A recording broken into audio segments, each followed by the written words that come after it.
খুব অন্যায় হয়েছে। সব তারা বিজেপির লোক, তারা মুখ ঢাকা নিয়ে আমরা দেখেছি, তারা মারধর করেছে, প্রফেসরদের মারধর করেছে, সবাইকে তারা মারধর করেছে, অন্যায় করেছে, শাস্তি হবে। করুক তো ক্যালকাটায় কোনো ইয়েতে, ইউনিভার্সিটিতে করুক, তো বিশ্বভারতীতে। কত হিম্মত একবার দেখি, সুটিয়ে লাল করে দেবো, নোংরামি বার করে দেবো। করুক তো বর্ধমান ইউনিভার্সিটিতে, করুক তো ক্যালকাটা ইউনিভার্সিটিতে, করুক তো যাদবপুরে। পারবে না। দিল্লিতে কোনো শাসন নাই, মানে মোদি এবং অমিত শাহ শেষ করে দিয়েছে শাসন। তার জন্য এটা আজকে লজ্জা লাগা দরকার।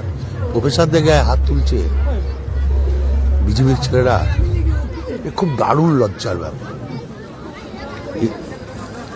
অতি বড় হয়েও না, ঝড়ে পড়ে যাবে, অতি ছোট হয়েও না, ছাগলে মুড়ে খাবে, সেই অবস্থা হয়েছে। সে আটকাবে কি করে?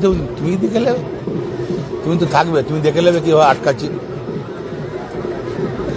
এই ধরনের করলে কিভাবে আটকা হচ্ছে তুমি দেখে নেবে। তোমার ক্যামেরার লেন্সটা বাড়াবে একটু।